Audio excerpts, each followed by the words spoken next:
It's not about me. It's not about you. It's not even about us. It's about legacy. It's about what we choose to leave behind for future generations. And that's why, for the next year, and for the first time since 1974, the best and brightest men and women of nations and corporations the world over will pool their resources, share their collective vision to leave behind a brighter future. It's not about us. Therefore, what I'm saying, if I'm saying anything, is welcome back. The work of a single organization, the Syndicate. A rogue nation, trained to do what we do, imbued with a new sense of purpose. The Syndicate, you say? Yes, sir. That's what he calls it.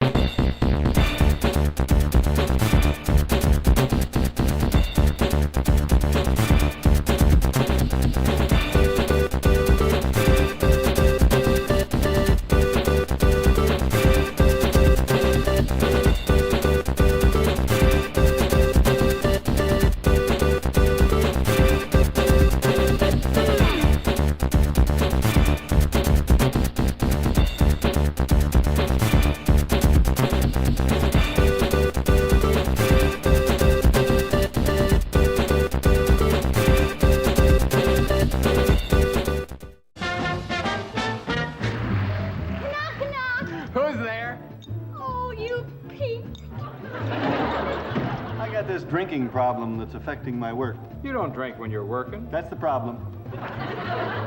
They say swimming is very good for your figure. Did you ever see a duck? Duck? Wait a minute, that's awfully close to a chicken. My wife left me. Oh, you sad, Dave? Of course, she took my girlfriend with her.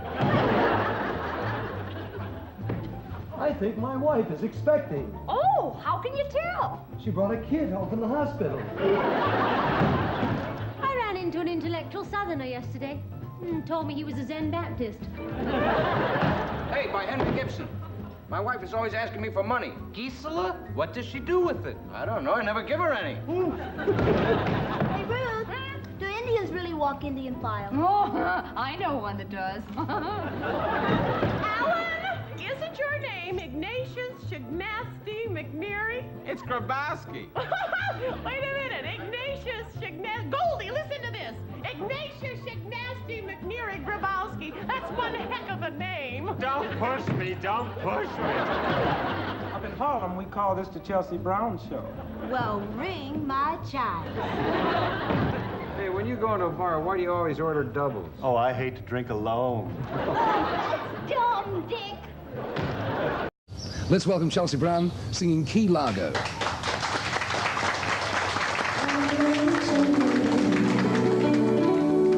Try so hard to stay warm. That first cold winter together, lying in each other's arms, watching those old movies, falling in love so desperately. Honey, you were my hero, and I was your leading lady.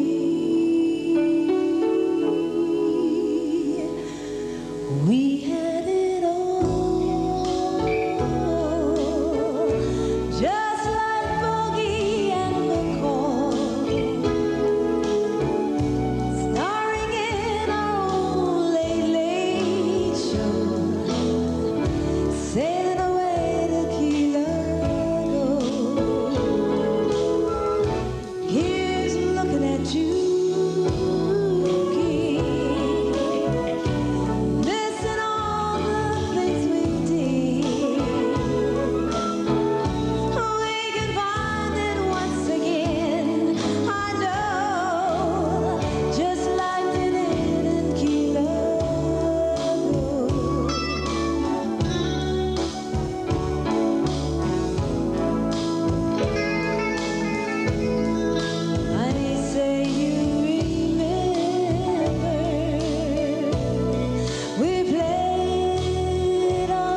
Hello, we're recording this live from Augsburg. We're at the Smooth Jazz Festival 2010, and I'm sitting down here with Mr. Chuck Loeb. Hello. Hello. Thank you for taking your time to speak with us. My pleasure. On behalf of smoothjazznow.com. So this is really a unique opportunity and a unique moment for me to be sitting here with you and talking about your music. We witnessed a great show yesterday on the first night, and you were so generous as to sit in despite travel and everything, and you just you delivered a stellar performance. Thank you. Every time, and the consistency is something that seems to be very unique to your career. People and also industry representatives keep mentioning that your consistency over the years has never failed in any way. I mean, you always deliver top-notch quality. How do you do that? Well, I mean, I think that, for example, yesterday, when you come, one of the nice things about being a musician is that when we travel, because many people travel for business and work, but when they get there, maybe the work isn't quite as much fun as it is for us.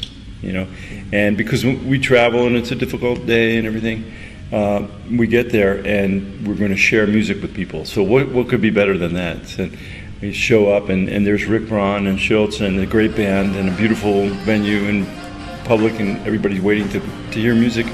So it actually, instead of making it more difficult or more tiring, it gives you energy, and it gives me a burst of energy to get up on stage and play with everybody. And we had, as you know, we were kind of doing it in the spirit of fun, spontaneity and all that. So it's an energizing feeling for me, and hopefully for the audience. I hope. Oh, absolutely. It was totally apparent how you were energized. I mean, we could see that. For the audience, I have to explain, he sat in with the band, and the guitar wasn't even his own guitar, so he had never played this guitar before, and the strap over his shoulder was too short, so he had to stand. No, it was too long. Too long, I'm sorry, it was too long, so he had to stand there and hold the guitar while he was playing. I'm a guitar player myself, I can't imagine how you managed it, but you did, and you totally delivered. It was funny, because, like a lot of guitar players, rock guitar players, and is you hold it down low. So the guitarist playing in the band had his guitar very low down, and I can't play like that because I'm used to playing more like in a jazz style. And so I had to sit down, and then after a while, I wanted to get up in this part of the stage where Rick was, so I had to put the guitar down on the floor and play it like this. So it was a lot of fun.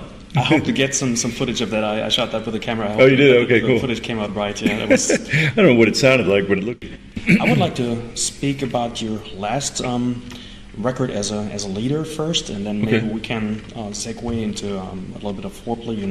Sort of the latest stage, I guess, in my career. I would love to talk about that a little bit, because Foreplay just recorded a new CD, and it's the first one that I'm involved with, and so we'll talk about that. It's an exciting step for me. We'll start with Between Two Worlds. That's your last release as a leader. Yeah. It came out in 2009. Yes. When I did my research on this, what I found amazing is that you at least put out one record per year, at least one, as a leader, co-leader. Oh yes, yeah. Including other projects, definitely, or more. Yeah. There's more. That's what I was going to say. Those are the significant ones as leader, but you are involved in so many other projects, and they're all listed. And it's again, I would have to ask, how do you balance it, especially with touring? You have family. You live between two worlds, actually. Yeah. And so, would you like to comment on that? How do you? Yeah.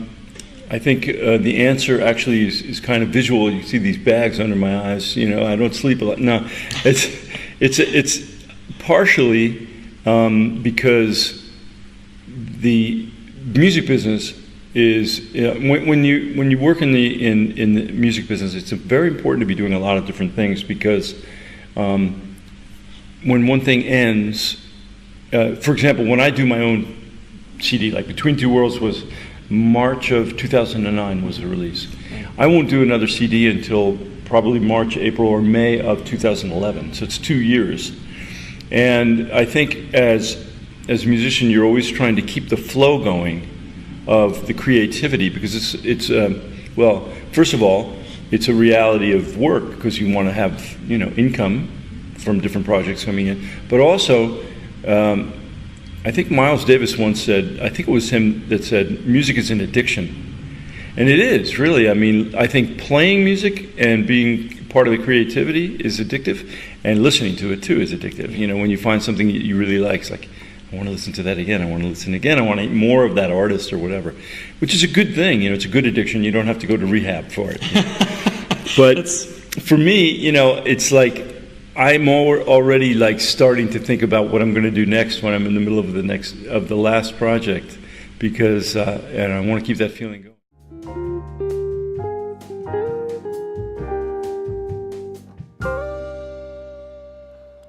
We're going to talk a little bit about scales and a little bit more theory, but be aware that the theory that we're talking about is going to come in very usefully later in improvising, and that's the only reason I'm doing it. I certainly don't cherish the thought of just talking about scales and arpeggios and chords and notes and intervals, but it really is the language we're going to need to communicate so that we can all become better and great jazz guitar improvisers. So scale construction, we talked a little bit before about the intervallic makeup of a major scale. That's an important thing to know because when we start to alter it, you'll be able to refer back to this and know when I say, okay, we're going to make it a flatted sixth or not a flatted sixth, major sixth or minor seventh, you're going to know what I'm talking about in relation to the major scale. Everything we're talking about is relative to the major scale. So let's do it in the key of G, arbitrarily this time. And we'll use the position number 1. Just for a little different take on things. So as we talked before about the intervallic makeup of a major scale, I just want to go through it one more time. It is made up of whole steps and half steps. So you have, first one's a whole step between G and A in this case. So that's 1, 2 is a whole step. From 2 to 3 is another whole step. So we've got whole step, whole step. Next one's a half step between the third and the fourth. Between the fourth and the fifth, another whole step. Between the fifth and the sixth, another whole step. Between the sixth and the seventh, another whole step. And then between the seventh and the octave is a half step. So what that ends up being is whole step, half step, whole step, whole step, whole step, half step, whole step, whole step, half step, whole step, whole step, whole step, half step. So that is our basic scale construction. And I'm getting into this now because my next topic will be minor scales. And the first thing we're going to do is alter one of those intervals the very first time. And it's going to create, instead of a major scale, a minor scale. So when we get to that third, you guessed it, we're going to lower it. And it's going to make it a minor scale. So as we alter these things, you'll have this concept that I just discussed to refer to when I say, okay, we're going to lower this or raise this. We're also always referring to back to the major scale. So let's get into the minor scales.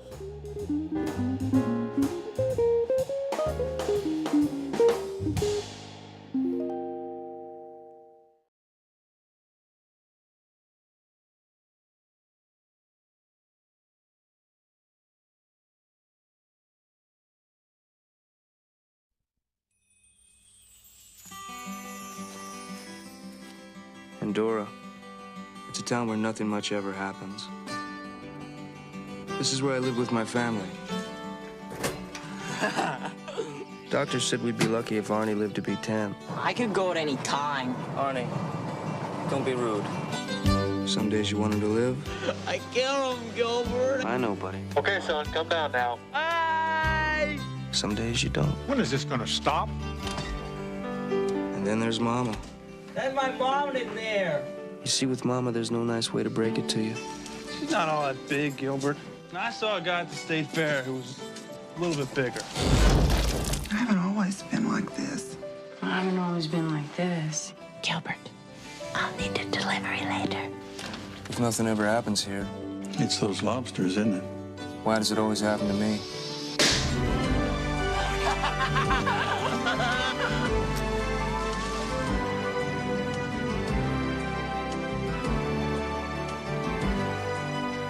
Sometimes I just want to stick her head in the oven and turn on the gas.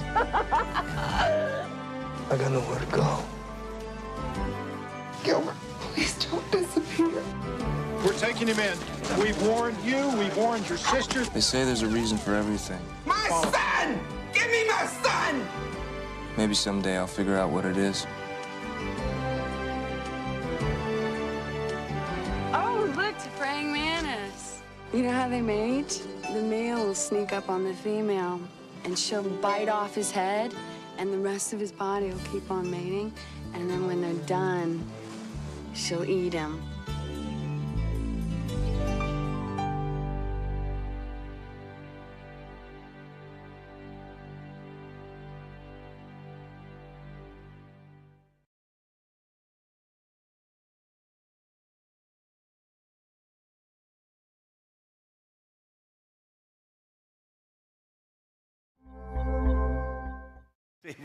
We've never been honest with ourselves. What we need back is a candid man like Jerry Tarkanian, that former mentor of student athletes at Nevada, Las Vegas. When someone asked Tark the Shark why he preferred junior college transfers, he said, "They've already got their cars."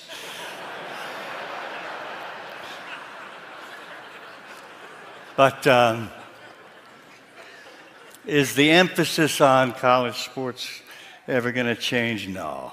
There's too much real estate in place. First of all, those great modern American cathedrals that we call stadium and arenas, too much money, too many red meat alumni who care nothing for education and only for athletics. Listen, there are two great myths in American sport. Number one, next year, soccer will finally catch on in America. And number two, next year, the college presidents will finally clean up college sports. Won't happen. It's in our DNA. As a matter of fact, probably the most honest appraisal of the situation came from a man named James Duderstadt, who was the president of the University of Michigan a few years ago. And when he went back to just being a member of the faculty, he wrote a little book, basically a mea culpa, in which it said, "I'm sorry, when I was president, I didn't do anything about athletics." And he said, that's the way it is with all college presidents. We've simply got too much to do to contend with fighting the alumni, the fans, the fun. I just close my eyes and pray that nothing really horrible would happen in sports on my watch.